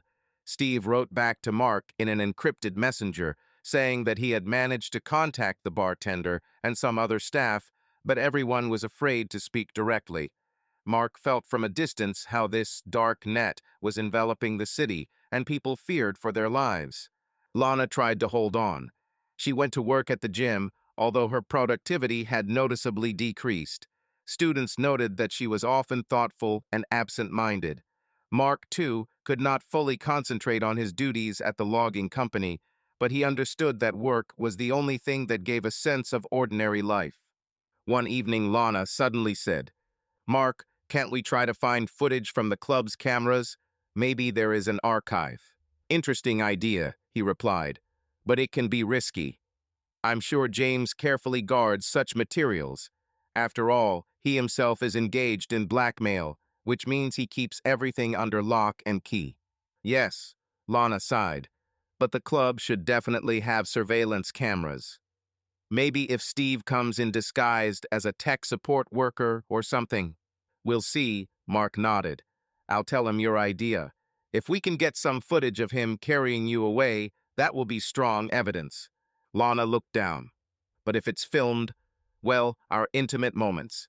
Nothing worse will happen, said Mark, although he himself shuddered at the thought. Perhaps this is necessary to bring him to justice. Lana became gloomy, but agreed. The fear of revealing something so personal fought in her with the desire for justice. On the fourth day, Mark received a call from Steve, sounding concerned. Listen, I have a grain of information, but also a reason to worry. The bartender hinted that James was preparing some kind of holiday for new girls from rich families. It looks like there will be a big party where exclusive is planned, but in reality blackmail and compromising information. This will take place at the end of the week. Damn, Mark swore, so he continues. Yes, if we could film him mixing something up with them, or record the blackmail, this could be our main trump card. But is it difficult to get there? Mark asked. It's difficult, yes. This is a closed party, the list is limited, you will not be allowed in without a special invitation. Unless, Steve hesitated, maybe one of the girls I know will come in, but risking a real person again is dangerous. Mark clutched the phone tightly. He remembered Lana's bitter experience, and in his heart he understood that he could not ask someone else to repeat her fate. No, we won't do that, he said firmly. I agree, Steve replied, but then we can only hope that we can introduce our invisible witness. There may be a camera or microphone through the bartender, but it won't be easy. We need to find someone who will agree to take the risk. Persuade the bartender, Mark suggested. If he's already on our side, maybe he'll make up his mind. Say that we will protect him if anything happens. I'll try, Steve sighed. And yet, I managed to find out that in addition to blackmail, James is probably involved in protection for prostitution, so he has patrons from criminal circles, so you have to be prepared to play dirty. Yeah, said Mark, feeling the animal fear stirring inside again. But he felt even more anger. Okay, go ahead and keep me posted. When the conversation ended, Mark looked at Lana, who was sitting next to her, and realized from the expression on her face that the news was apparently not good. What's happened? She asked. Another evening party in VIP is coming, where the next victims will probably be blackmailed. Steve thinks about how to get in there to fix everything. Lana sighed sadly. Can't we warn these girls? If we warn, James will realize that someone has revealed the information. We'll lose our chance to prove it. Yes, Lana closed her eyes, wincing as if in pain. I think now I see how many people suffer and don't even know it. But we're trying to save them, Mark said, although he understood how helpless it sounded. Steve will do everything in his power. 2 more days passed, which dragged on painfully slowly. Lana was brooding over her guilt, and Mark was struggling with the urge to do something immediately. Every evening they called Steve back, but the detective only provided meager details. The bartender allegedly agrees to help, but it is not yet clear how exactly. There is a risk that he will be caught on the spot. Suddenly, a day before the supposed event, Mark received a call from an unfamiliar number. On the other end was not Steve, but the same bartender who had been talking with Mark outside the service door. His voice was tense. Steve gave me your number. Look, I agree to put a bug in the VIP room and connect a hidden camera if you promise to take me out of the city later. I'm really scared. If they find out that I leaked them, I'm done. Mark went cold at these words, realizing how dangerous this idea was. Bartender, we'll do everything we can. Steve is an ex-cop with people outside of town. But are you sure? I'm sure, he said heavily. You know, all this is already pissing me off. I saw one girl almost die after a treat right in the middle of the club. She was pumped out and quickly taken out, but no one knew anything. I don't want to be involved in murder, and if you and Steve really help me escape, I'll take the risk. We will help, I promise. Once everything is done, we'll get you out. Mark said this, although he had a lump in his throat, suddenly realizing that he was taking responsibility for someone else's life. How are you going to pull this off? Tomorrow the VIP will be noisy, everyone will come, answered the bartender. They'll put me there to serve, we don't have enough people. In advance, I will slip the camera into one of the decorative elements of the room. There is a flower vase that is hardly moved. I'll turn on the recording and stream to the flash drive. Then at the end of the shift, I'll pick up the flash drive and bring it to Steve. Sounds terribly dangerous, Mark muttered, but that's exactly what we need. Yes, I'll prepare everything for now. The bartender coughed, making it clear that it was time to end the conversation. Tell Steve to meet me at the old warehouse on the outskirts after midnight. Fine. Good luck. He hung up, almost dropping the phone. His hands were shaking. Everything that happened was reminiscent of the plot of a crime series, but alas, it was reality. Sliding down the back of the sofa, Mark ran his hand over his forehead. Well, if it works, he thought, we will have powerful evidence. And if not, it's better not to think. While telling Lana about this, he saw her cover her mouth with her hand in horror. This is crazy, Mark. What if they get caught? We must hope for the best, he answered, hugging her. This is our chance. She pressed herself close to him, trying to find at least a little bit of security in his arms. On the appointed evening, Lana and Mark sat at home, waiting for news from Steve. The hours passed slowly, darkness deepened outside the window. Lana tried to watch TV, but did not perceive anything. Mark scrolled through the news feed on his phone, distracting himself from anxious thoughts. Do you think everything will work out? Lana suddenly asked, looking straight at him. I don't know, Mark answered honestly. Sometimes I think we're just grains of sand, but we have a good ally, Steve. And the bartender is willing to take risks. Yes, Lana sighed. I just want this to end. I'm so scared that James will try to find me again or... Don't even think about it, Mark interrupted her, squeezing her palm. I'm close, and we won't give him a chance. His own confidence was not so unshakable, but he did not want to show her his fear. For Lana's sake, he was ready to lie that everything was under control, although inside he was nervous. This night became one of the most stressful of his life. At midnight, when the plan was for the bartender to leave the club and meet Steve at the old warehouse, Lana could neither sleep nor eat. She walked from room to room. Mark called Steve several times, but he did not answer, which was expected. You cannot shine during the operation. Lana, Mark said, stopping her as she once again walked around the living room. Calm down. I understand how difficult it is for you, but let's sit down. She sat down on the sofa, where he covered her with a blanket. Time passed.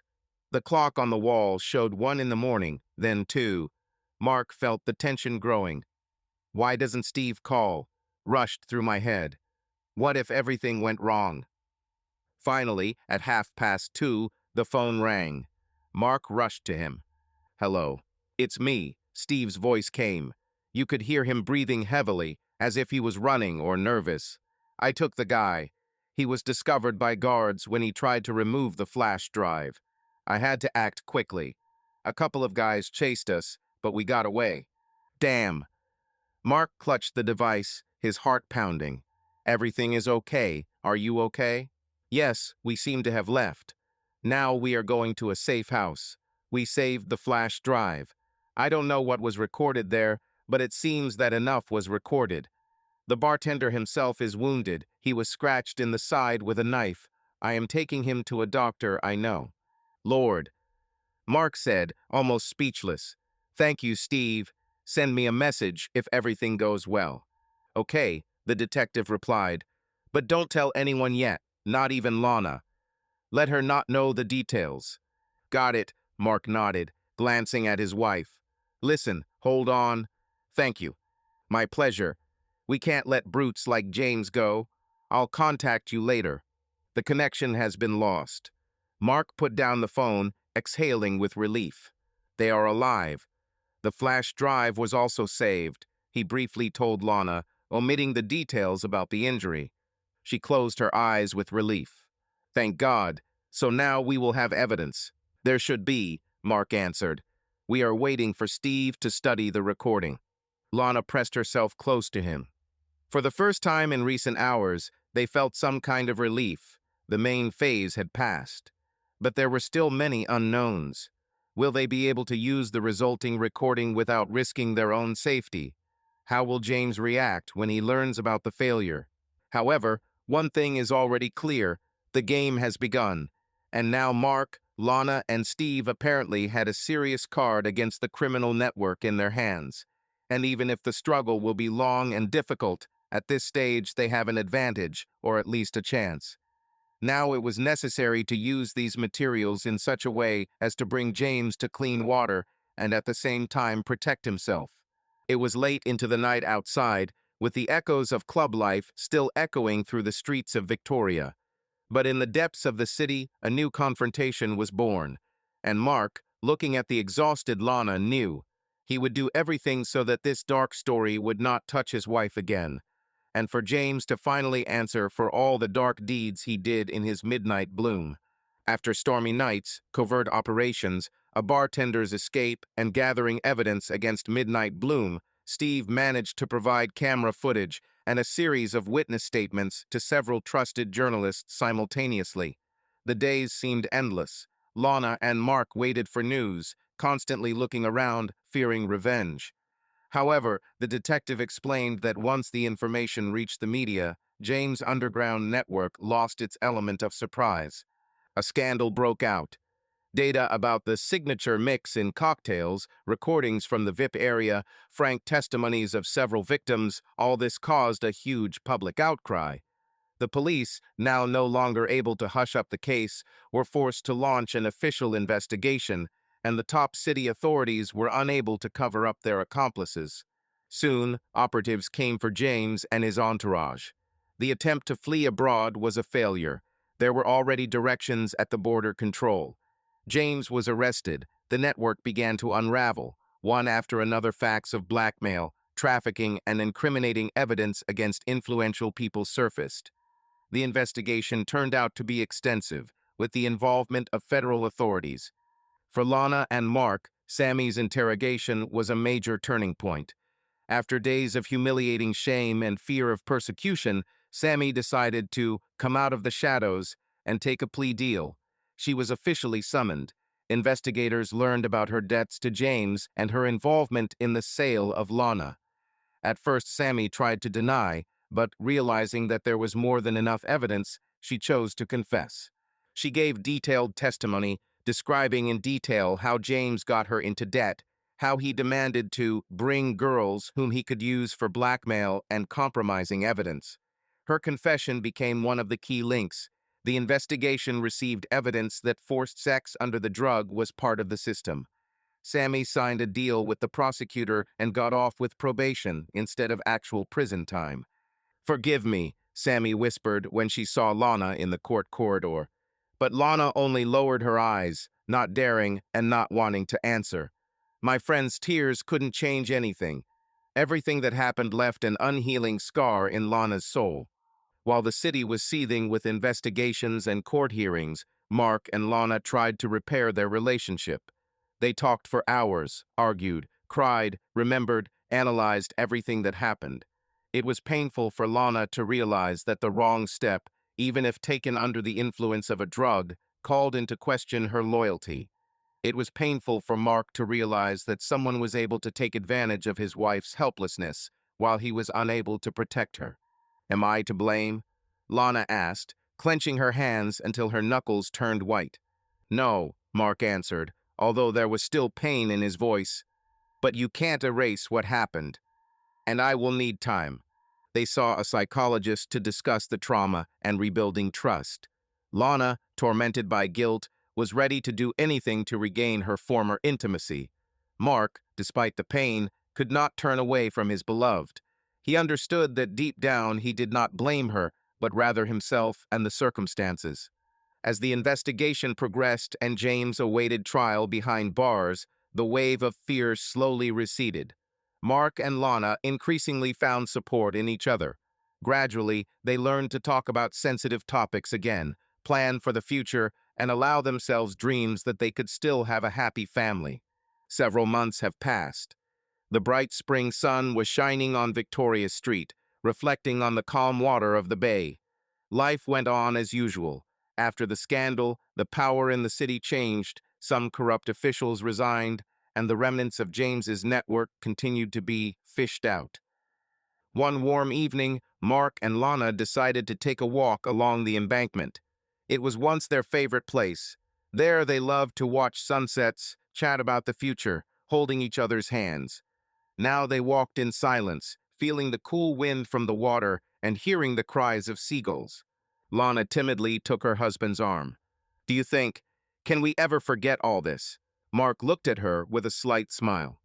"Forgetting is unlikely, but we can move on. Everything that happened made us different. It seems to me that we have become stronger, even if we are broken." Lana squeezed his hand. "I'm sorry I couldn't save our marriage from such a shock." Mark nodded, holding back bitter thoughts. "I forgave you, and I forgave myself. But the scar will remain. Sometimes I wake up at night and think, what if all this happens again? What if I can't protect you again?" He stopped short, realizing that he was talking out loud about his nightmares. Lana looked at him full of pain and tenderness. "You didn't have to protect me, Mark. It was I who made the wrong choice. I was dragged in, I was weak. But we corrected everything as best we could. The main thing is that we are together." He paused, absorbing her words. "Indeed, it's all over, and she's here." Even though trust was broken, he felt that the new thread that connected their hearts after the troubles they had experienced was thin, but strong. Lana looked at the water, where the boats slowly swayed, and smiled through her tears. "I want to start again. Try to give you back everything that these people took away. I want us to be a happy family, Mark. Let it be over time." He pulled her towards him, kissing her forehead. In the depths of his eyes, there really remained a slight shadow of doubt, memories of that terrible night, of the fact of betrayal under the influence of the drug, and of the feeling that he had failed to protect her. But above this shadow, a willingness to fight for their future together was already blooming. "We can handle it, Lan," he said quietly. "It may not be quick, it won't be easy, but we can do it." A gust of wind ruffled Lana's hair, and she pressed herself against it. They continued to walk along the embankment, step by step approaching a new stage in their lives. The evening sky was colored with golden hues, and in this soft light their figures stretched along the asphalt, almost merging into one. Random passers-by, looking at them, saw an ordinary couple, but only they themselves knew what trials they had gone through, and how tightly they cling to each other so as not to get lost in a huge world full of both joy and fear. Subscribe to our channel so that your love doesn't cheat on you, and go ahead and listen to the next story, because this story is nothing compared to the next one. If you're under 18, don't even think click to the next one.